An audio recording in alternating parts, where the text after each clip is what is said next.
अस्सलाम वालेकुम। तो चलें जी, हम आपका वेलकम करते हैं कि हम अब आज जो शुरू करने जा रहे हैं वो क्या करने जा रहे हैं, चैप्टर 2 हम अपना शुरू करने जा रहे होंगे। लास्ट क्लास में, उससे पहले हमने इंट्रोडक्शन क्लास में चीज़ें कवर करी हैं। उसके बाद हमने चैप्टर 1 में चीज़ों को देखा कि इंट्रोडक्शन हमने क्या देखा कि SBL इटसेल्फ है क्या। उसके बाद हमने देखा कि हमारे जो प्रोफेशनल स्किल्स हैं हमने उसको देखा। हमने प्लेटफॉर्म जाके हम जो हमारा ACCA का अपना प्रैक्टिस प्लेटफॉर्म है हमने वहाँ पे जाके देखा कि चीज़ें कैसे हो रही हैं। आखिर जो है कि एग्जामिनर कैसे चीज़ों को टैकल करता है, किसे कैसे जो है कि एग्जामिनर चीज़ों को अपनी चेक करता है कि हमें कैसे उसको आंसर देना है अपने प्रोफेशनल स्किल्स को लेके। और हमने फॉर्मेट्स भी देख लिए। आज जो हम अब चीज़ें चैप्टर 2 से देख रहे होंगे वो क्या देख रहे होंगे। सबसे पहले चैप्टर 2 का आपका नाम जो है वो क्या है भाई, कॉन्सेप्ट ऑफ स्ट्रेटजी। सॉरी, क्या है भाई, कॉन्सेप्ट ऑफ स्ट्रेटजी। स्ट्रेटजी अब आपके दिमाग में आ रहा है कि क्या है स्ट्रेटजी। नीचे डेफिनेशन है स्ट्रेटजी की, हम देख लेंगे स्ट्रेटजी का मतलब क्या है। हम देखेंगे क्या इस चैप्टर में, हम सबसे पहले देखेंगे स्ट्रेटजिक प्लानिंग। स्ट्रेटजिक प्लानिंग क्या है, हमने चैप्टर 1 से मैंने आपको समझाया क्या क्या हमने देखा, नीचे लिखा भी हुआ है वो हम पढ़ लेंगे। स्ट्रेटजिक प्लानिंग प्रोसेस देख लेंगे, फिर हम देखेंगे एंड में स्ट्रेटजिक ड्रिफ्ट देखेंगे। इंट्रोडक्शन में क्या किया हुआ है, we introduced the idea of thinking strategically. यही बात बोल रहा था कि चैप्टर 1 में हमने क्या देखा कि भाई thinking strategically, being a leader क्या है, हम वो चैप्टर 1 में हमने देख लिया। This chapter explains in more detail what is meant by strategic planning and some of different approaches that are taken to achieve strategic goal. Strategic goal एक organisation का भाई आखिर स्ट्रेटजिक गोल है क्या, वो हम चीज़ें देख रहे होंगे।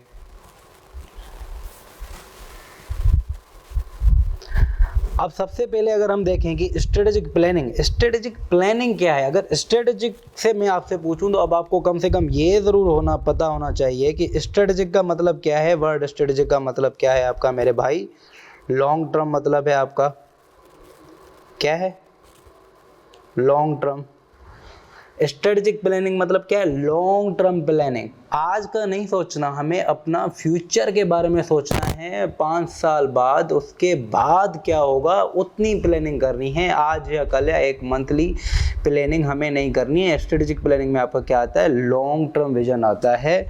वही चीज़ें लिखी हुई हैं नीचे भी आपकी। Strategic planning can also be known as long term planning. क्या जो बताया, लॉन्ग टर्म प्लानिंग और कॉर्पोरेट प्लानिंग। कॉर्पोरेट मैंने आपको पहली क्लास में ये बताया ना कि भाई ठीक है, अगर रिलीजियस पर्सपेक्टिव से हम देखें तो हम बोलेंगे भाई जो अल्लाह ताला ने हमें ज़िंदगी बख्शी है, आज खाया कल ठीक है, कल भी देने वाला अल्लाह है। लेकिन कॉर्पोरेट प्लानिंग जो है ना वो ऐसे नहीं चलती। वो कैसे चलती है भाई, आगे का सोचो। आज मैं ऐसा काम कर दूँ कि मेरी पीढ़ियाँ फिर जो है कि ऐशिया करती रहे, वो खाती रहें, मतलब वो बस ज़िंदगी जिए, उनको काम करने की ज़रूरत ना पड़े। वो क्या है आपकी corporate planning. Those alternative names give some insight into nature of strategic planning. अब देखते हैं क्या इन चीज़ों में। It consider the longer term 5 years और beyond। मैं आपको बार बार क्या बोल रहा हूँ, स्ट्रेटेजिक प्लानिंग में क्या है, हम 5 साल या उसके आगे का सोचेंगे। ये वो करेक्टर हैं, वो चीज़ें हैं जो स्ट्रेटेजिक प्लानिंग में होने चाहिए। It consider the whole organisation. एक पूरी ऑर्गेनाइजेशन होनी चाहिए। पूरी ऑर्गेनाइजेशन का मतलब मैंने आपको समझाया है कि डिस्क्रिमिनेशन ना हो। एक ऑर्गेनाइजेशन पूरी को एज अ होल कंसीडर करके सब डिवीजन, सब यूनिट्स के बारे में सोच के इकट्ठा होके लेके चलना है हमें चीज़ों को। It gives direction to the whole organisation. भाई जो ऑर्गेनाइजेशन का मिशन है ना, विजन है, ऑर्गेनाइजेशन एग्जिस्ट क्यों करती है, जो ऑर्गेनाइजेशन का ऑब्जेक्टिव है, या एक ऑर्गेनाइजेशन किस लिए एग्जिस्ट करती है, या तो हम स्ट्रेटेजिक प्लानिंग किसके लिए कर रहे हैं, कोई स्पेसिफिक हमारा प्रोजेक्ट है या ऑब्जेक्टिव हमारा बना हुआ है, तो उसके लिए अगर हम कर रहे हैं तो जो वो विजन है उसका डायरेक्शन हमें पूरी ऑर्गेनाइजेशन के साथ कम्युनिकेट करना है, पूरा बताना है हमें। It considers all stakeholders, सब स्टेक होल्डर्स के बारे में भाई देखना है, सिर्फ शेयर होल्डर्स का नहीं। स्टेक होल्डर्स में आपके एम्प्लॉयज़ भी आ जाते हैं, आपके कस्टमर, सप्लायर और कनेक्टेड जो ग्रुप्स हैं वो भी आपके आ जाते हैं। तो सबके लिए हमें सोचना है, सिर्फ इंडिविजुअल एक स्टेक होल्डर के बारे में नहीं सोचना है। It looks at the how to gain a sustainable competitive advantage. भाई सस्टेनेबल होना चाहिए, जो भी चीज़ देखें सस्टेनेबल, लॉन्गर रन में। सब चीज़ों का, सब पॉइंट का मतलब आपको वही मिलेगा कि लॉन्गर रन, भाई लॉन्गर रन में चीज़ें आपकी जो हैं कि फुलफिल हो रही होंगी। It relates the organisation its resources and competences to its environment. किस इन्वायरमेंट में ऑर्गेनाइजेशन ऑपरेट कर रही है, ऑर्गेनाइजेशन किस जो है कि इन्वायरमेंट में रिलेट कर रही है। अभी आपको इन्वायरमेंट समझ नहीं आ रहे, जब हम पेस्टल पोर्टल अगले चैप्टर में कर रहे होंगे तो आपको इन्वायरमेंट्स की ज़्यादा डिटेल आ जाएगी, ज़्यादा डिटेल नॉलेज आ जाएगी कि भाई इन्वायरमेंट्स का मतलब क्या है और हम उनको कैसे एनालाइज कर सकते हैं। रिसोर्सेज और कॉम्पिटेंटनेस, कंपनी या ऑर्गेनाइजेशन के पास क्या रिसोर्सेज अवेलेबल हैं, कॉम्पिटेंटनेस हैं, उसको स्ट्रेटेजिक प्लानिंग में कैसे यूज़ करना है, उनको कंसीडर करना है हमें स्ट्रेटेजिक प्लानिंग में। अब हम देख रहे हैं स्ट्रेटेजिक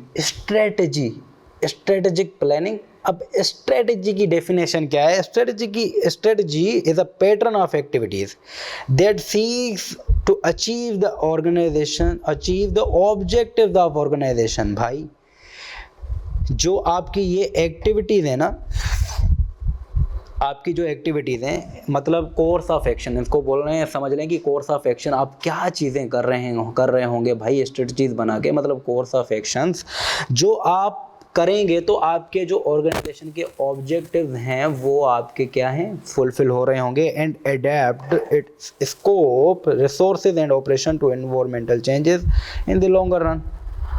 सेम डेफिनेशन तकरीबन मतलब आपको वही मिलेंगे कि आपको चीज़ों को क्या करना है, ऐसे कोर्स ऑफ एक्शन जो स्ट्रेटजी का मतलब हमने डेफिनेशन को अगर सिंपल समझें, ऐसे कोर्स ऑफ एक्शन आप जो इम्प्लीमेंट करेंगे, जब वो एक्शंस परफॉर्म करेंगे तो जो ऑर्गेनाइजेशन के आपके ऑब्जेक्टिव्स हैं जहाँ पे आपको पहुँचना है वो आपके फुलफिल हो रहे होंगे। समझ गए मेरे भाई आप? अब अगर हम देखेंगे पर्पज़ क्या है भाई, आखिर पर्पस क्या है, कर क्यों रहे हैं,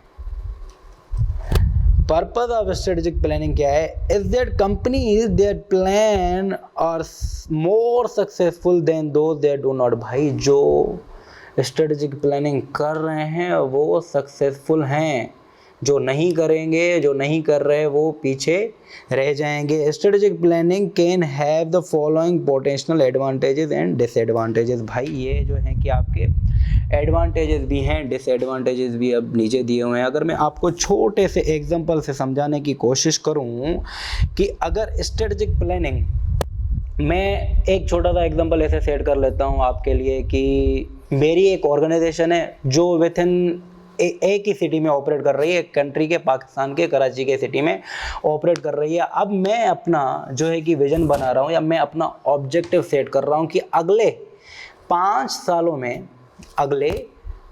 सालों में मुझे अपने कंट्री के हर बड़े शहर में, लेट सपोज मैं कंसीडर कर लेता हूँ 5 बड़े शहर में अपना सॉर्ट कर लेता हूँ। मैं बोल रहा हूँ मेरा जो बिज़नेस है इस मुल्क के 5 बड़े शहरों में होना चाहिए। क्या मैंने ऑब्जेक्टिव सेट किया? अगले 5 सालों में मुझे अपना बिजनेस इस मुल्क के 5 बड़े शहरों में डेवलप करना है, प्रेजेंट करना है, उसको वहाँ पे अच्छे से सेट करना है। अगर मैं अब सारी चीज़ों को देख लूँ, कंसीडर द लॉन्गर टर्म, मैंने क्या कहा भाई 5 सालों के लिए कर रहा है, ये आपका पॉइंट यहाँ हो जाएगा। कंसीडर द होल ऑर्गेनाइजेशन, अब होल ऑर्गेनाइजेशन में मुझे सारे डिपार्टमेंट्स, आपका HR हो गया, मार्केटिंग हो गया, सेल्स हो गया, फाइनेंस हो गया, सबको कंसीडर करूंगा, सबसे पॉइंट ऑफ व्यू लूँगा, सबको जो है कि मीटिंग्स अलाइन होंगी, सबके साथ जो है कि डिस्कशन होगी, सबसे आउटपुट लिया जाएगा कि भाई कैसे करना है, कैसे नहीं करना है। सारी ऑर्गेनाइजेशन, सब डिपार्टमेंट्स को एक वैल्यू जो है कि उनको करना है, उनको ये बताना है कि भाई हाँ आपकी भी जो ये चीज़ है इस प्रोजेक्ट भैया इस विजन में आपकी भी वैल्यू है, हम उनको क्या करेंगे, whole as a whole consider कर रहे होंगे। It gives direction to the whole organisation.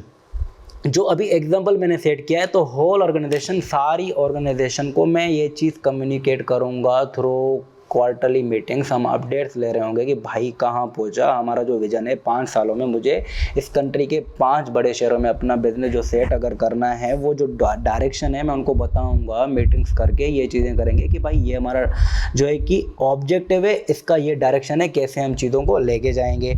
It consider the all stakeholders, भाई जो है कि सारे स्टेक होल्डर्स, मुझे अगर 5 शहरों में बिजनेस अपना सेट करना है, मेरे एम्प्लॉयज़, मुझे हो सकता है मुझे अपने एम्प्लॉयज़ को वहाँ पे भेजना पड़े, न्यू जो हम मैं एम्प्लॉयज़ वो करूँगा, हायर करूँगा अगर वहाँ के बिज़नेस के लिए, तो उनको ट्रेनिंग्स के लिए मेरे एम्प्लॉयज़ वहाँ पे जो हैं कि जाने के लिए तैयार हैं नहीं हैं। और सप्लायर, कस्टमर, जो मेरा बिज़नेस जो भी मैं कर रहा हूँ, वो चीज़ें मुझे उन बड़े शहरों में जो हैं कि लेट सपोज मेरे सप्लायर और कस्टमर यहीं पे ऑपरेट कर रहे हैं, वहाँ पे मुझे वो चीज़ें मिल रही होंगी या नहीं मिल रही होंगी, उनके लिए क्या चीज़ें डिफ़िकल्ट हैं या आसान हैं, ये सारी चीज़ें सब स्टेक होल्डर्स के बारे में मैं सोचूंगा। It looks eight how gain a sustainable competitive advantage, जो मैं ये चीज़ करने जा रहा हूँ मेरे लिए वो सस्टेनेबल है और कॉम्पिटिटिव, जो कि मैं जो बिज़नेस कर रहा हूँ, ज़ाहिर सी बात है मेरे कॉम्पिटिटर भी हैं, उसके हिसाब से मुझे उसमें चीज़ में एडवांटेज होगा या नहीं होगा, वो सारी चीज़ें देख रहे होंगे। It relates the organisation, its resources and competence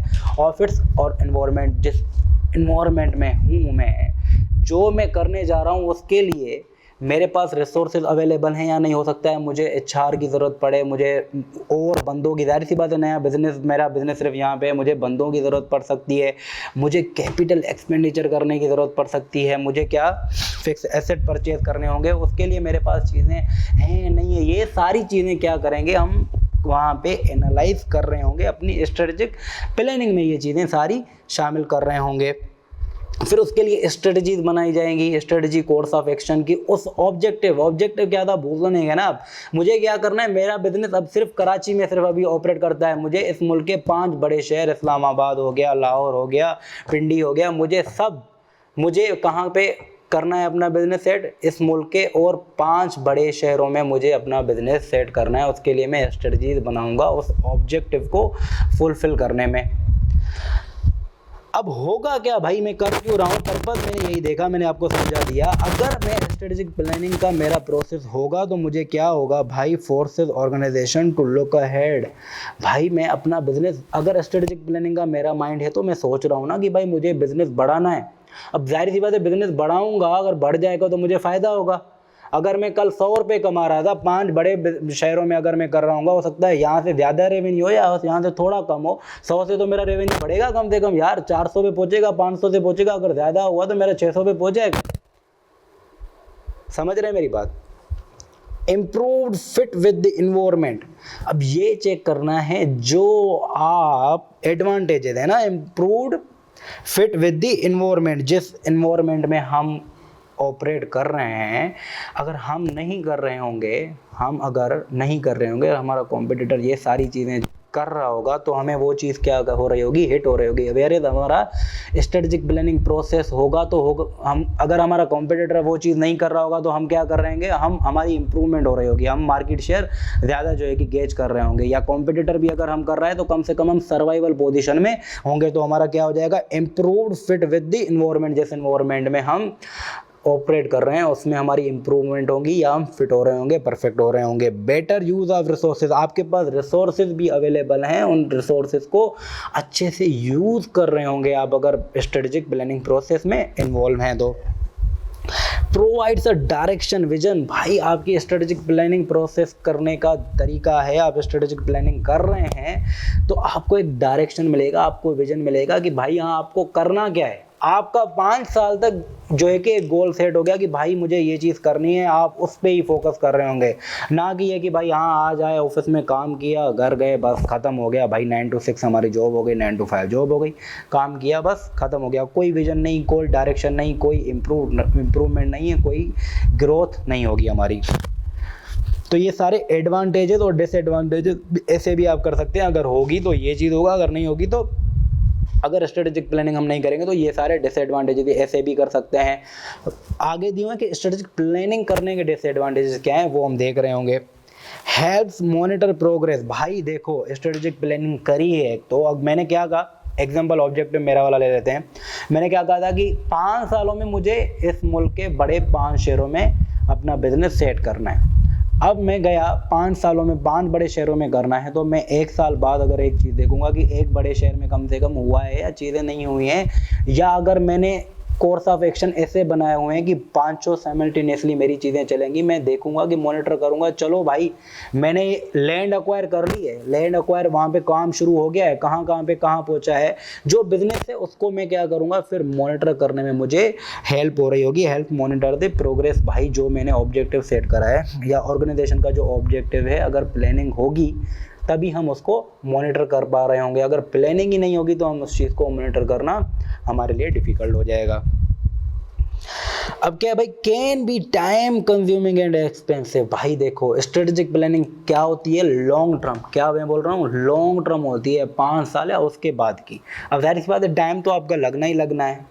अगर क्या जो आपने रिजल्ट सोचे हुए हैं, मैंने तो सोच लिया कि भाई 5 बड़े शहरों में करूंगा और मेरा रेवेन्यू धड़ाक से 100 कमा रहा हूँ, 500-600 तक पहुंचेगा। भाई मैं गया, मैंने जो मैं कमा रहा था वो भी अगर डूब गया, रिजल्ट्स मेरे वहाँ तक मैंने अचीव नहीं किए, तो मेरा टाइम तो गया ही गया भाई। जो मैंने खर्चा किया होगा वो भी सारा मेरा डूब जाएगा। और वैसे भी टाइम कंज्यूमिंग आपका ये चीज़ है ही है, जाहिर सी बात है। आपका आप प्लान कर रहे होंगे, टाइम लग रहा होगा, आपकी सीनियर मैनेजमेंट इन्वॉल्व होगी, उनके अखराजात जो है कि बड़े होते हैं। जो बोर्ड ऑफ डायरेक्टर्स की आपकी मीटिंग्स हो रही होती हैं, उनकी पर मिनट की जो है कि एक कॉस्ट चल रही होती है। आपने अक्सर सुना होगा BOD मिनट्स ऑफ मीटिंग, ये सुना होगा। तो वो जो है कि मिनट्स के हिसाब से, आवर्स के हिसाब से चार्ज हो रहे होते हैं। वो जो प्लानिंग में इन्वॉल्व होंगे तो जाहिर सी बात है एक तो टाइम कंज्यूमिंग भी है और आपकी वो चीज़ एक्सपेंसिव भी हो रही होती है। May be difficult in rapidly changing market. जब आपकी मार्केट अगर धड़ाम से हर चीज़ चेंज हो रही होती है ना, देखें आप कोई प्रोडक्ट वाइज अगर बिजनेस कर रहे हैं तो आपकी मार्केट रैपिडली चेंज हो रही है, तो आपकी प्रोडक्ट की जो लाइफ साइकिल होती है ना, प्रोडक्ट की लाइफ साइकिल वो कम हो जाती है। अगर आपकी प्रोडक्ट की लाइफ साइकिल ही कम है, आपने अच्छा क्वालिटी वाला फ़ोन बना लिया है, आपका जो प्रोडक्ट है वो बना रहे हैं, लेकिन मार्केट इतना चेंज हो रहा है, आप भले कितना अच्छा फ़ोन बना लें या कुछ भी चीज़ प्रोडक्ट बना लें, अगर वो चेंज हो रही होगी, लोगों का टेस्ट बर्ड चीज़ें चेंज हो रही होंगी, तो आपकी वो प्लानिंग जो है कि आपकी काम वैसे नहीं कर पा रही होगी जैसे आप कर रहे हैं। सम अनप्लैन्ड फॉर अपॉर्चुनिटीज में बी मिस्ड। भाई जो है कि आपने अपॉर्चुनिटीज़ कोई ऐसी थी जो अनप्लैन्ड थी, नहीं थी, या कुछ भी मार्केट के हिसाब से वो आपकी क्या हो सकती हैं, मिस हो सकती हैं। आपकी प्लानिंग में वो चीज़ें आपने इन्वॉल्व नहीं की, आपने सही से जज नहीं कर पाए उन चीज़ों को, वो क्या हो सकती हैं, आपकी मिस भी हो सकती हैं। Can become bureaucratic. चीज़ें आपके लिए ब्यूरोक्रेटिक हो सकती हैं जब आपकी स्ट्रेटेजिक प्लानिंग होगी। आप चीज़ों को कैसे लेके जा रहे हैं, कैसे नहीं लेके जा रहे हैं, आपके लिए जैसे आपने स्टेक होल्डर्स या चीज़ों को, आपके कॉन्फ्लिक्ट आ सकते हैं, मसले मसाइल बहुत सारी चीज़ों के आ सकते हैं। आपको स्टेक होल्डर्स का साथ मिल रहा है या नहीं मिल रहा है, तो चीज़ें आपके लिए उस सेंस में भी डिफ़िकल्ट हो रही होंगी।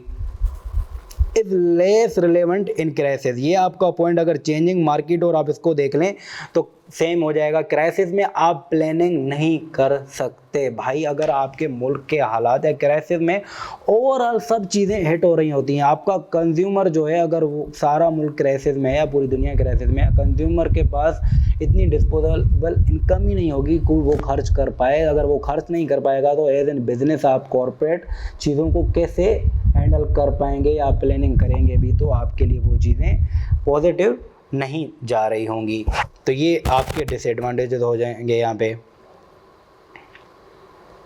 अब इसको नीचे एक एग्जांपल से हम समझ लेंगे।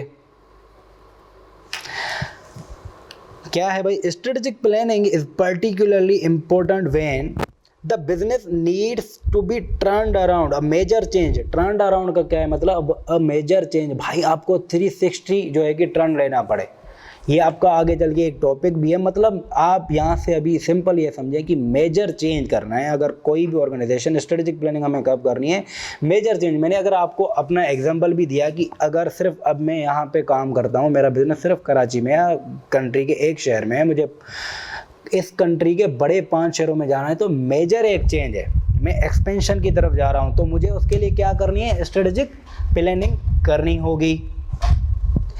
There is high capital expenditure, जाहिर सी बात है यहाँ से मैं अगर 5 और शहरों में जा रहा हूँ तो मुझे क्या ऑफिस नहीं चाहिए होगा भाई, उस ऑफिस के लिए रिसोर्स नहीं चाहिए होगी, उस ऑफिस के लिए मुझे क्या लैपटॉप नहीं चाहिए होंगे, उसके लिए फर्नीचर नहीं चाहिए होगा, उसके लिए चेयर्स नहीं चाहिए होंगी, उस ऑफिस को सजाने के लिए खर्चा नहीं चाहिए होगा, तो ह्यूज कैपिटल एक्सपेंडिचर मुझे चाहिए होगा। Many stakeholders are affected, वही चीज़ें मैंने आपको बताया, स्टेक होल्डर्स में मेरे अगर कस्टमर भी आ जाते हैं, मेरे अपने एम्प्लॉयज़ भी आ जाते हैं, मुझे अपने एम्प्लॉयज़ को वहाँ भेजना होगा ट्रेनिंग करने के लिए, मुझे रिसोर्स वहाँ पे मिल रही है नहीं मिल रही है, आइदर मैं जहाँ पे ऑफिस बना रहा हूँ वहाँ पे कोई और स्टेक होल्डर्स रहने वाले आसपास वाले वो हिट तो नहीं हो रहे, सारी चीज़ों को हमें देखना पड़ेगा स्ट्रेटेजिक प्लानिंग में। आप स्ट्रेटेजिक प्लानिंग ऐसे नहीं कर सकते, यही फ़र्क है आपका एक स्ट्रेटेजिक प्लानिंग SBL पढ़ने वाले बच्चे में और लेमैन में या एक वेग बंदे में। वो इन सब चीज़ों का नहीं देखेगा, वो देखेगा मुझे 5 रुपये सिर्फ बच जाएं, मेरा फ़ायदा, बाकी दूसरे जाएं भाड़ में। तो स्ट्रेटेजिक प्लानिंग में आपको क्या करना है, सब स्टेक होल्डर्स को अपने जहन में रखना है, किसी को नुकसान ना हो।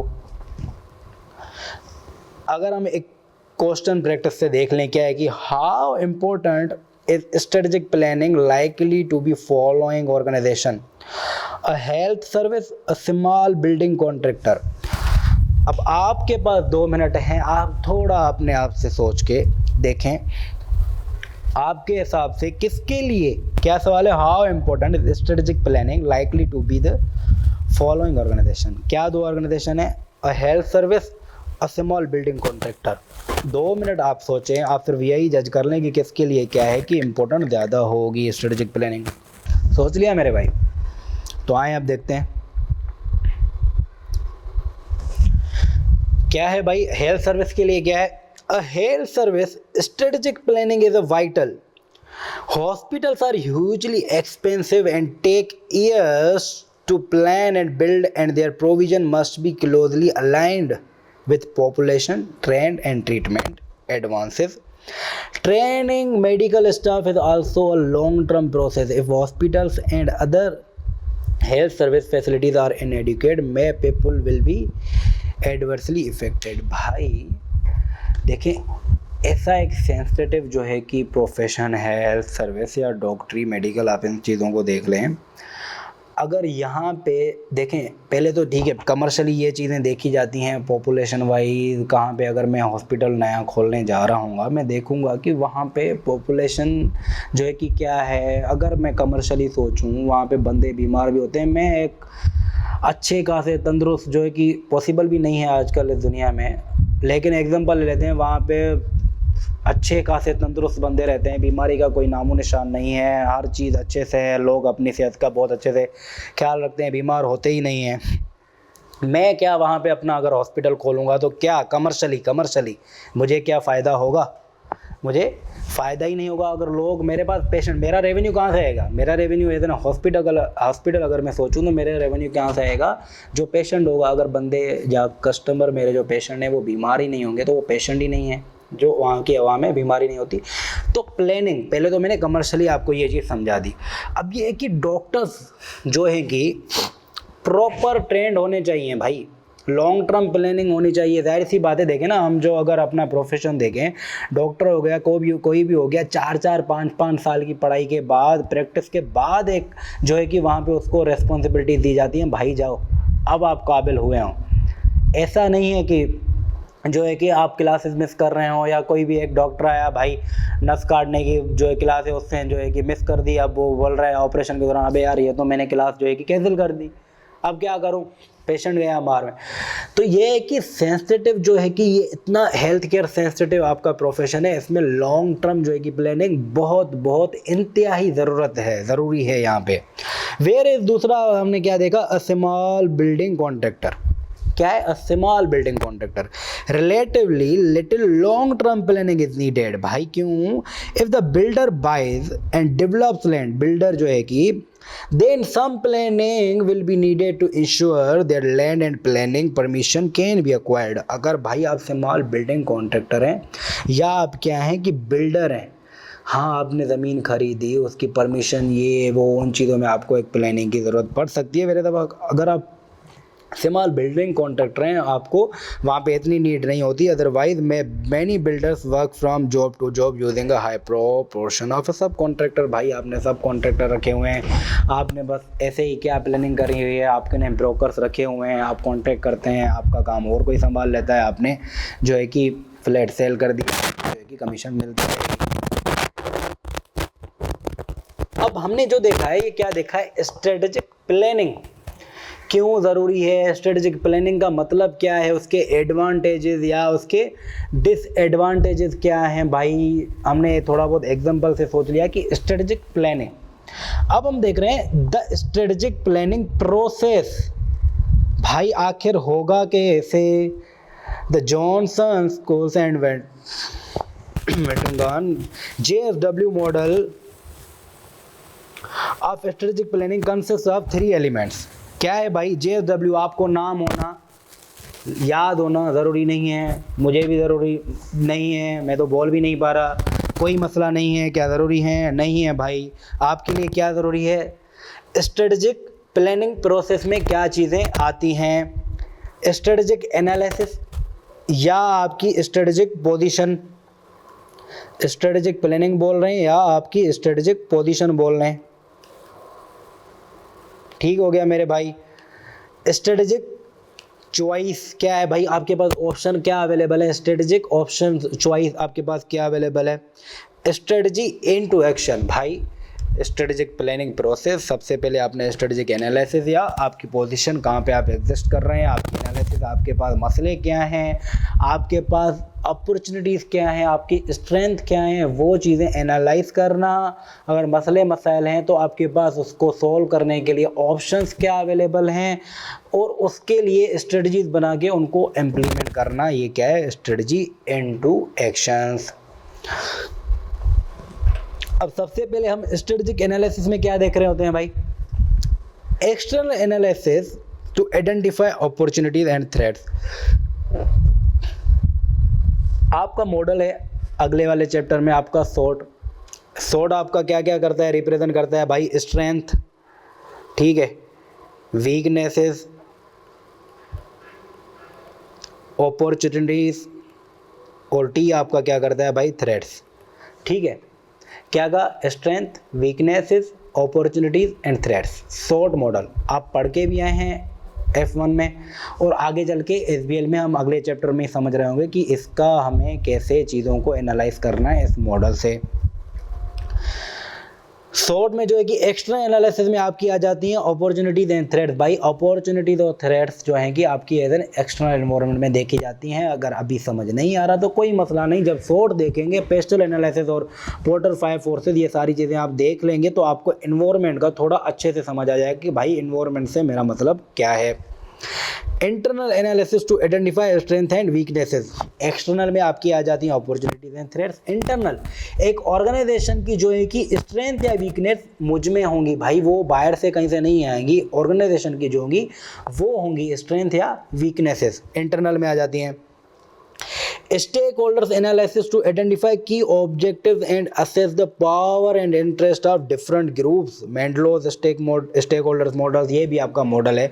अब हो क्या रहा है, स्ट्रेटेजिक एनालिसिस में आप जो है कि डिफरेंट काइंड्स ऑफ जो आपके मॉडल्स हैं उनसे आप चीज़ों को आइडेंटिफाई करते हैं, आप एनालिसिस करते हैं आइदर आपके जो मसले क्या हैं, आपके पास स्ट्रेंथ क्या है, आप डिफरेंट स्टेक होल्डर्स को कैसे हैंडल कर सकते हैं, आप डिफरेंट जो है कि सिनेरियोज जो कि इन्वायरमेंट्स में आपकी ऑर्गेनाइजेशन फंसी हुई है उनकी एनालिसिस थ्रू दीज मॉडल्स हम कर रहे होंगे।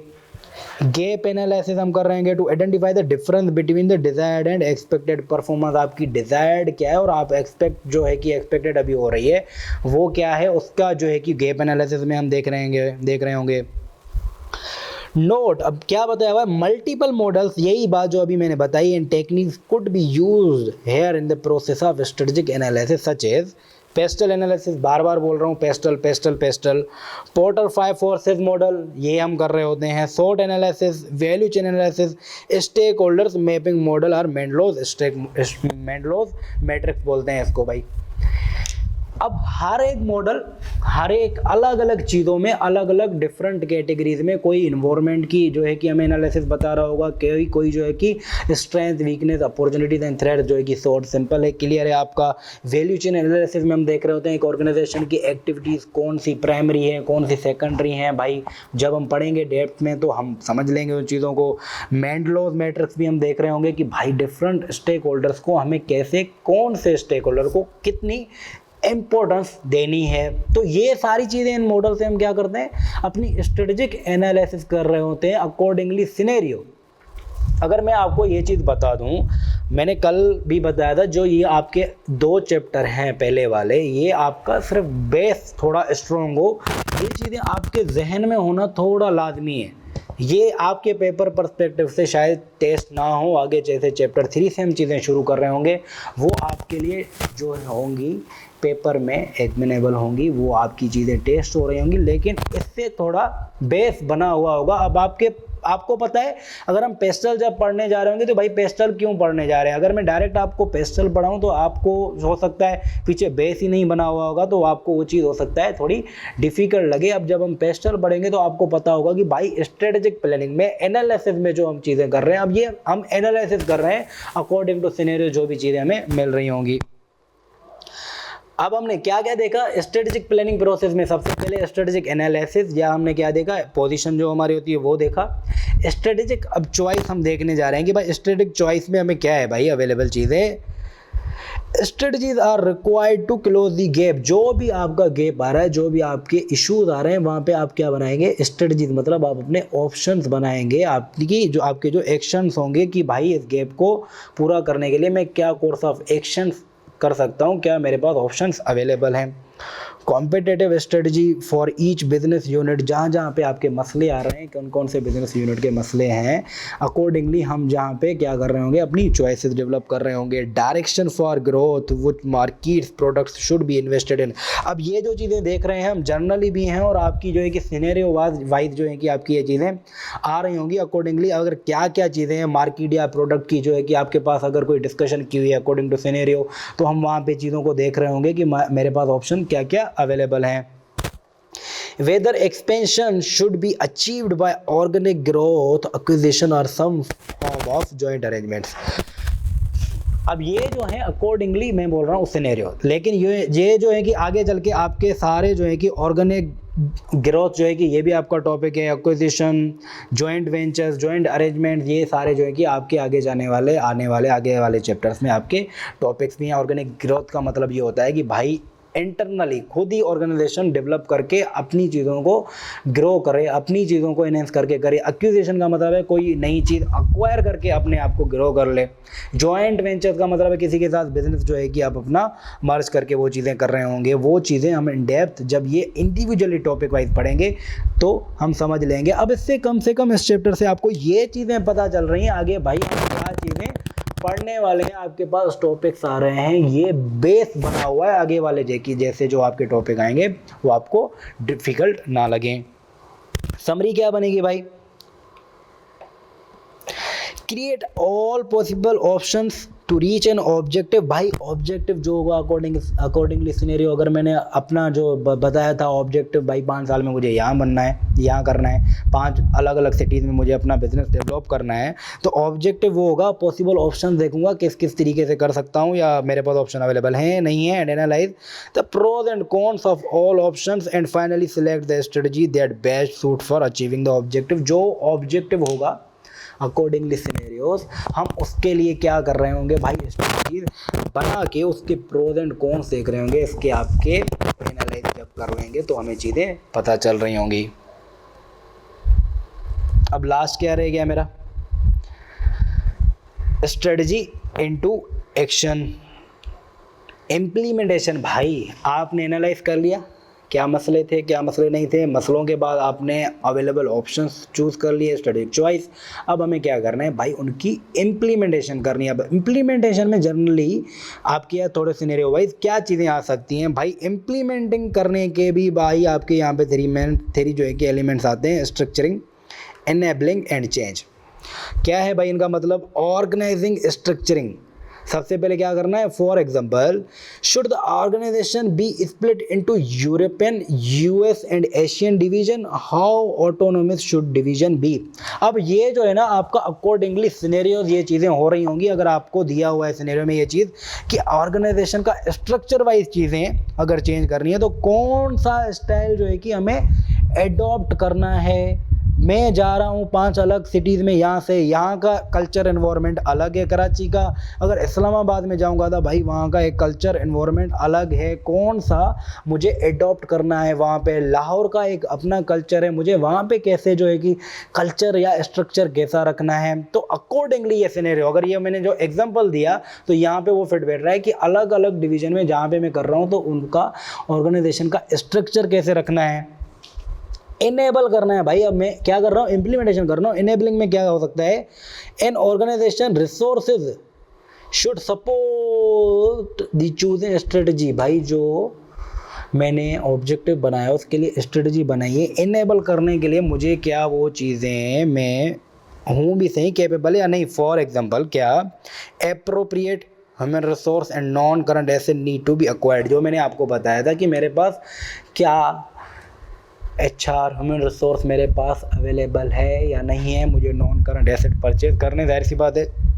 जो मैंने अपना ऑब्जेक्टिव सेट किया है उसके लिए मुझे ये सारी चीज़ें पहले भी बता चुका हूँ कि मुझे ज़रूरत होगी क्या मैं वो चीज़ करने के लिए अगर इम्प्लीमेंट करने जा रहा हूँ तो इनेबलिंग मेरी वहाँ पे फुलफ़िल हो रही है या नहीं है, आइदर मुझे वो चीज़ें चाहिए तो वो हम यहाँ पे देख रहे होंगे। Managing change, most strategic planning and implementation will involve change, so managing change in particular employees fears and resistance and crucial। ये भी चीज़ हम कैसे कवर कर चुके हैं, ऐसे ही कवर कर चुके हैं कि भाई आइदर मेरा एम्प्लॉई रेजिस्ट तो नहीं करेगा। आगे चल के चेंज मैनेजमेंट का आपका पूरा एक टॉपिक है। तो अगर देखा जाए ना जो कि ये चैप्टर पूरा आपको ये बता रहा है कि भाई आगे चल के हम चीज़ें क्या क्या पढ़ने जा रहे होंगे। अब जो है कि वो आप जब टॉपिक पढ़ेंगे ना आपको कम से कम उसका बेस बनाया हुआ होगा कि भाई ये जो चीज़ें हम कर रहे हैं कहाँ से, यहाँ से आपका SBL जो है ना शुरुआत पकड़ रहा है, आगे चल के ये सारी चीज़ें हम कर रहे होंगे कि ये आपका एक स्ट्रेटेजिक प्लानिंग प्रोसेस का पार्ट है। अब हम एक छोटे से एग्जाम्पल से समझ लेते हैं भाई क्या है भाई JSW का मॉडल जो था क्या है भाई, प्लानिंग, स्ट्रेटेजिक प्लानिंग। अब एग्जांपल से समझते हैं। A full price airline is considering setup a low fare subsidiary, the strategic planning process would include the following elements. नो फिल का मतलब होता है भाई सिर्फ आपकी जो है ना बस आने जाने वाला काम हो, कोई आपको जूस पानी खाना पीना कोई और अदर सर्विसेज आपको नहीं दी जा रही होंगी। जाहिर सी बात है आप एक इकोनॉमिकल या चीप सर्विस की तरफ जा रहे हैं तो यहाँ वहाँ पे आपको ये सारी जो है कि फैसिलिटीज़ नहीं प्रोवाइड कर रहे होंगे। वहाँ पे एक फुल प्राइस एयरलाइन ये चीज़ करने जा रही है। अब इसका स्ट्रेटेजिक प्लानिंग प्रोसेस कैसे होगा भाई, सबसे पहले हमारा क्या आता है element, strategic analysis, strategic planning, strategic position क्या है। An analysis will need to be made for area such as expected competitor.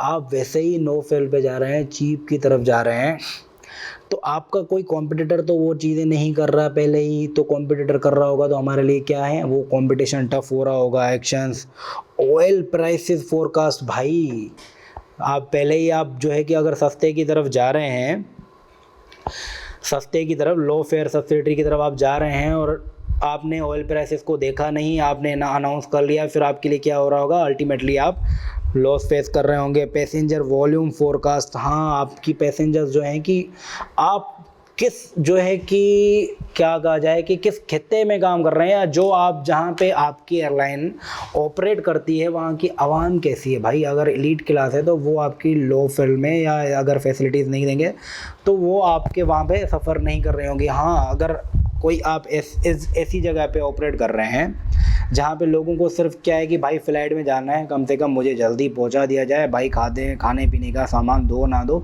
अगर वैसे आप इन्वायरमेंट में ऐसे खित्ते में ऐसी जगह पे ऑपरेट कर रहे हैं तो वो आपके लिए चीज़ें फ़ायदेमंद हो सकती हैं। Availability of cheap landing rights, भाई जो एयरपोर्ट पे जो भाई आपका प्लेन लैंड करता है ना, उसके राइट्स होने चाहिए। क्या चीप राइट्स कहाँ पे अवेलेबल हैं, कौन से मल्टीपल ऑप्शंस अवेलेबल हैं एयरपोर्ट्स के या नहीं, किस रनवे का क्या चार्ज है, कौन से राइट्स हैं, कितने के मिलेंगे कितने के नहीं मिलेंगे, ये सारी कहाँ पे आपकी स्ट्रेटेजिक एनालिसिस में, कहाँ पे आपके एनालाइज जब कर रहे होंगे, ये सारी चीज़ें वहाँ पे आप कंसीडर कर रहे होंगे। Public concern for environmental damages, the strength of airline main brand, आपका एयरलाइन का ब्रांड क्या है भाई, PIA की तरह तो नहीं है भाई सीधा जो है कि जन्नत में पहुंचा दे।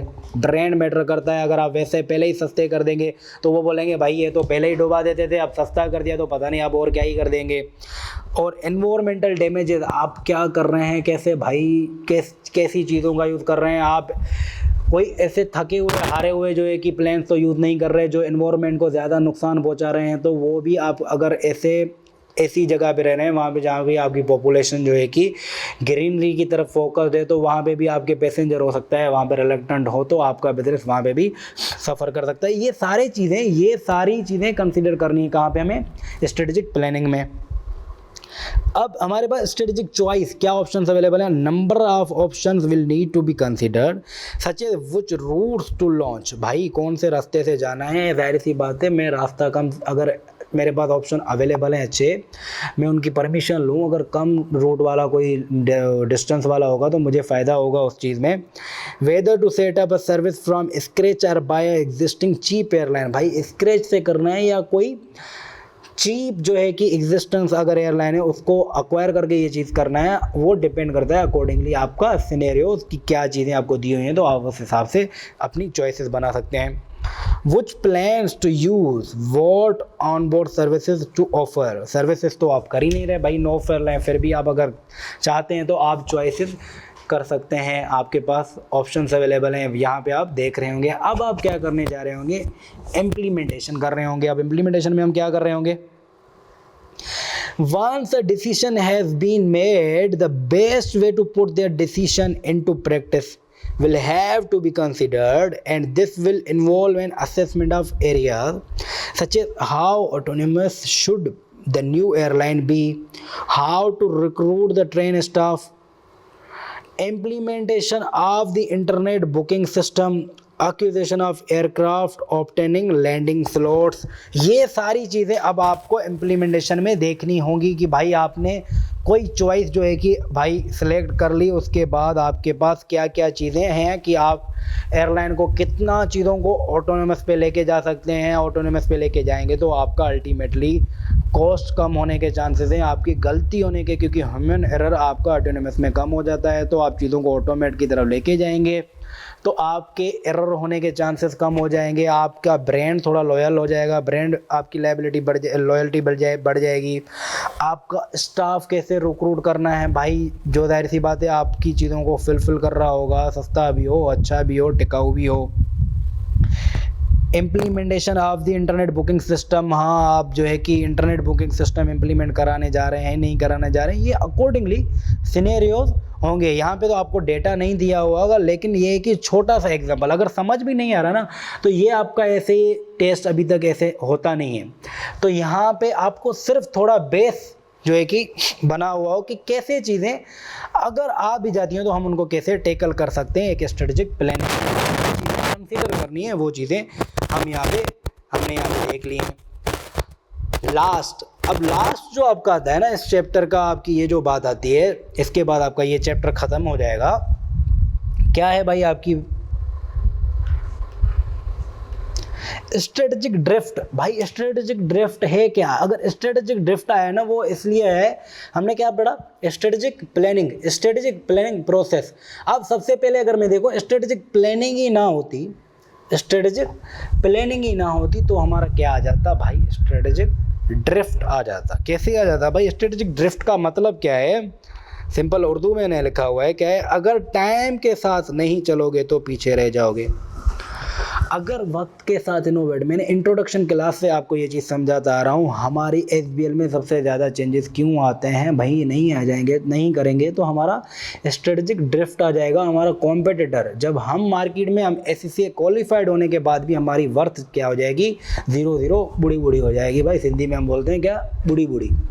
तो क्या हमारी 0 हो जाएगी, क्योंकि हम जो है कि हमारा कॉम्पिटिटर जो हमसे, जो CA वाला बच्चा है, CFA वाला है या BCom वाला बच्चा अगर अच्छी अच्छी चीज़ें पढ़ के आ रहा है, अच्छा इनोवेट होके आ रहा है, तो हमारी वर्थ क्या हो जाएगी, हमारी वर्थ मार्केट में नहीं रहेगी। तो इनोवेट करना स्ट्रेटेजिक प्लानिंग में है, ये आपकी चीज़ें सब शामिल हैं।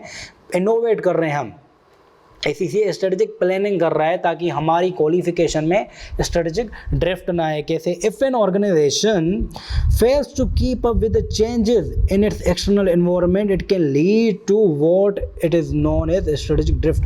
अगर मैं अपने एनवायरनमेंट के साथ, वक्त के साथ नहीं चलूँगा तो क्या आ जाएगा भाई, स्ट्रेटेजिक ड्रिफ्ट आ जाएगा। मेरा कॉम्पिटिटर मुझसे आगे बढ़ गया तो इसका सिंपल मतलब क्या है, मेरा मार्केट शेयर कम हो जाएगा। मार्केट शेयर अगर कम हो गया तो अल्टीमेटली क्या हो गया भाई, मेरा बिजनेस लॉस में चला जाएगा। अब क्या है भाई, रीजंस क्या है स्ट्रेटेजिक ड्रिफ्ट के? The organisation underlying assumptions turn out to be invalid. जहाँ पे ऑर्गेनाइजेशन की जो असम्पशंस थी, जो उसने स्ट्रेटेजिक प्लानिंग में चीज़ें बनाई हुई थी, वो क्या हो गई, इनवैलिड हो गई भाई। सस्ता आपने स्ट्रेटेजिक प्लानर जो है कि रखा हुआ है, या उसकी असम्पशंस या मार्केट ऐसे चेंज हुई कि उसकी असम्पशंस या जो उसने बेसिस बनाए हुए थे सारे ही फारिग हो गए, तो आपका क्या आ जाएगा, जाहिर सी बात है आपके रिजल्ट्स वैसे अचीव नहीं हो रहे होंगे। आपका कॉम्पिटिटर हो सकता है अच्छे से उस चीज़ को टैकल कर गया हो, उसने अच्छी प्लानिंग करी हो, आपसे बेहतर कर रही हो, या उसने क्राइसिस या मार्केट चेंज को अच्छे से समझ के उन चीज़ों को टैकल कर लिया, तो हम क्या हो जाएंगे, पीछे हो जाएंगे इस चीज़ से। The pace of development overtakes it. क्या है? The pace of development overtakes it. भाई आपकी रफ्तार जो थी ना, आपके एक्सटर्नल एनवायरनमेंट के साथ अलाइन नहीं थी। आपका एनवायरनमेंट, आपका एक्सटर्नल एनवायरनमेंट तेज़ी से कर रहा है, आपका कॉम्पिटिटर जो है कि तेज़ी से चीज़ों को इनोवेट करने में लगा हुआ है, और आप जो है कि अभी तक सोचने में ही लगे हुए हैं, आपकी पेस वैसी नहीं है, तो इस बात है आपको क्या आ जाएगा भाई, स्ट्रेटेजिक ड्रिफ्ट आ जाएगा। Changes in the organisation external environment, therefore क्या है जी, changes in the market for the goods and services that the firm produces and in the nature of the competition facing the company. वही चीज़ है भाई, आप जो क्या कर रहे हैं, sorry wait a minute, mike निकल गया। तो क्या देखा हमने, changes in the market for the goods and service that the firm produces, जो आपकी ऑर्गेनाइजेशन प्रोड्यूस करती है goods and services, and in the nature of competition facing the company. क्या आया उसमें, क्या है कि आपके चेंजेस आ रहे हैं रैपिडली। जो आप, जैसे मैंने आपका मोबाइल फ़ोन का बताया, आप बनाने जा रहे हैं भाई, हर साल मोबाइल नया आता है। अब आप अपनी R&D में भी 1 साल से ज़्यादा अगर लगा देंगे चीज़ों को, आपका कॉम्पिटिटर जो है कि नया मोबाइल मार्केट में आ जाएगा, वो पुराना करके दूसरे में लग गया, तो वहाँ पे आपका पेस या आप जो चीज़ बना रहे हैं ना, जो चीज़ बना रहे हैं आपके कॉम्पिटिटर के साथ एक तो अलाइन होनी चाहिए, उससे अच्छी होनी चाहिए, तभी आप क्या कर पाएंगे, आपका अपना स्ट्रेटेजिक ड्रिफ्ट को जो है कि आप होने से बचा पाएंगे। The organisation internal environment changes. भाई आपकी ऑर्गेनाइजेशन के खुद के ही मसले हैं अंदर में, HR की फाइनेंस वाले से नहीं बन रही, फाइनेंस की मार्केटिंग से नहीं बन रही, आपस में ही लड़ रहे हैं। तो 2 किस्म के आपके एनवायरनमेंट होते हैं, आपके इंटरनल या एक्सटर्नल। एक्सटर्नल की बार बार मैं आपको बता रहा हूँ, पेस्टल पोर्टल, ये सारी चीज़ें जब पढ़ रहे होंगे तो अच्छे से देख लेंगे अगले वाले चैप्टर में। तो इंटरनल में जो आपके आते हैं, ऐसा समझो अपने घर के मसाइल, ऑर्गेनाइजेशन के अपने अंदर के मसाइल, अगर वो मसाइल या चीज़ें आपकी अच्छी नहीं होगी तो वहाँ के उसके हिसाब से भी क्या आ जाएगा, आपका स्ट्रेटेजिक ड्रिफ्ट आ जाएगा। टू अवॉइड स्ट्रेटेजिक ड्रिफ्ट क्या करना चाहिए भाई, असेस द एनवायरनमेंट चेंजेस। जो चेंजेस आ रही हैं कंपटीशन से रिलेटेड, एनवायरनमेंट से रिलेटेड, उसको असेस करना चाहिए विथ इन टाइम, जो है कि टाइमली अप टू डेट होना चाहिए मार्केट की चेंजेस से। आपका हैव फ्लेक्सिबल सिस्टम। भाई आपके पास फ्लेक्सिबल सिस्टम होना चाहिए। आप अगर रिलक्टेंट हैं, चेंज रिलेटेड टू चेंज आप रिलक्टेंट हैं, तो आप चीज़ों को नहीं कर पाएंगे, आप मर जाएंगे। अगर मैं आपको सीधा सीधा सिंपल एग्जांपल प्रैक्टिकल देता हूँ, मैं हमारा अभी दे देता हूँ, कैसे समझ सकते हैं। कोविड आया, कोविड से पहले ऑनलाइन चलता तो था लेकिन कम चलता था। क्या ऑनलाइन होता था लेकिन इतना नहीं होता था। कोविड के बाद जब इंस्टीट्यूट बंद हो गए, चीज़ें बंद हो गई, तो ऑप्शन ही नहीं बचा। अब हमारे जैसे बच्चे जो हम सिर्फ लाइब्रेरी में बैठ के पढ़ते थे और फिजिकल क्लासेस के जो आदी थे ना, तो हमने उन चीज़ों को इतना रिलेक्टेंट हो गए कि हमने कहा भाई ठीक है आ जाएगा, हमें पता नहीं था, चलता गया पूरा साल जो है कि हमारा वेस्ट हो गया। हम ना पढ़ पाए, ना हम जो है कि एग्ज़ाम दे पाए, पूरी क्वालिफिकेशन हमारी लेट हो गई।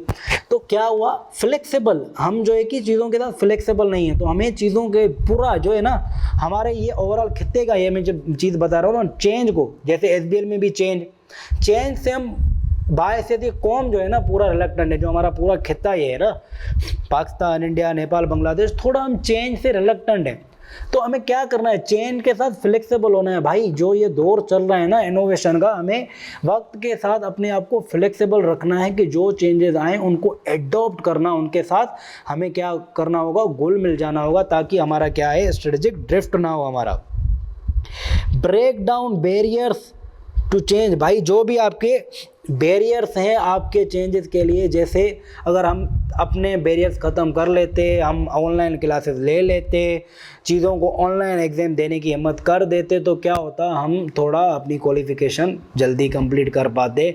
या जो बच्चे फंस गए हैं अभी तक, मतलब वो कहने की बात, स्ट्रेटेजिक ड्रिफ्ट तब नहीं आता या आपका नहीं आएगा। Have clear understanding of the mission and objective, भाई ऑब्जेक्टिव है क्या, मिशन आपका है क्या, आपकी ऑर्गेनाइजेशन एग्जिस्ट किस लिए कर रही है। भाई आपका अगर कोई प्रोजेक्ट चल रहा है तो उसका ऑब्जेक्टिव क्या है। मैंने जो अगर कहा कि 5 अलग अलग शहरों में मुझे बिजनेस बनाना है, तो मेरा जो है कि क्लियर अंडरस्टैंडिंग होनी चाहिए ऑब्जेक्टिव की, भाई मेरा यही ऑब्जेक्टिव है। समझ रहे हैं आप लोग। हैव स्ट्रॉन्ग लीडर्स, भाई स्ट्रॉन्ग लीडर्स SBL के बच्चे होने चाहिए मेरे। क्या कहा मैंने, मेरे SBL के बच्चे होने चाहिए वहाँ पे। है स्ट्रॉन्ग लीडर्स होंगे तो वहाँ पे स्ट्रेटेजिक ड्रिफ्ट कभी नहीं आएगा इंशाल्लाह, आगे चल के जिन ऑर्गेनाइजेशन में आप जाने वाले हों। तो आज का अगर हम देखें तो यहाँ पे आपका चैप्टर ख़त्म हो जाता है, आगे चल के आपका चैप्टर नंबर 3 आपका शुरू हो जाता है। तो अगर हम देखें आज के चैप्टर को सम अप करें तो हमने क्या देखा, एक सिंपल सजेशन ये है कि ये 2 चैप्टर जो थे आपका सिर्फ बेस बनाने के लिए थे। आगे जो गेम शुरू होने वाला है वो आपका गेम शुरू होने वाला है पेस्टल वाटर फायर फोर्सेस। जो आपके मॉडल शुरू होंगे उनको आपको अच्छे से समझना है। अब कम से कम आपको थोड़ा बहुत बेस जो है ना समझ आ गया कि भाई स्ट्रेटेजिक आखिर है क्या पढ़ रहे हैं हम, स्ट्रेटेजिक बिजनेस लीडर। हमने देखा कि भाई बिजनेस लीडर, एक स्ट्रेटेजिक लीडर की सोच कैसी होनी चाहिए, उसके कैरेक्टरिस्टिक्स हमने देखे। स्ट्रेटेजिक बिजनेस लीडर है कौन, उसके कैरेक्टरिस्टिक, उसकी थिंकिंग क्या होनी चाहिए, वो हमने चीज़ें देखी हैं। उसके बाद कम्युनिकेशन स्किल्स हमने जो है कि आपके एग्जाम पर्सपेक्टिव से देख लिए, हमने फॉर्मेट्स देख लिए हैं। आज भी जो हमने देखा है, क्या देखा है भाई, कॉन्सेप्ट ऑफ स्ट्रेटजी देखा है जो हमने। तो ये आपके लिए किसके लिए है कि आखिर जो है कि स्ट्रेटेजिक प्लानिंग है क्या, उसका थोड़ा बहुत हमने बेस समझ लिया। क्या बेस समझ लिया है। अब इसमें आपको थोड़े कॉन्सेप्ट जो है ना क्लियर हो गए। आगे चल के जो है कि आपको चीज़ें आगे आने वाले चैप्टर्स में आपको डिफ़िकल्टी जो होगी वो कम फेस करनी पड़ेगी। तो ठीक है मेरे बच्चा, आज का हम यहीं पे रखते हैं। आपका चैप्टर 2 यहाँ पे ख़त्म होता है। इंशाल्लाह अगली क्लास में हम क्या शुरू करने जा रहे होंगे, चैप्टर 3 को हम देख रहे होंगे। मुझे दीजिए इजाज़त, अल्लाह हाफ़िज़।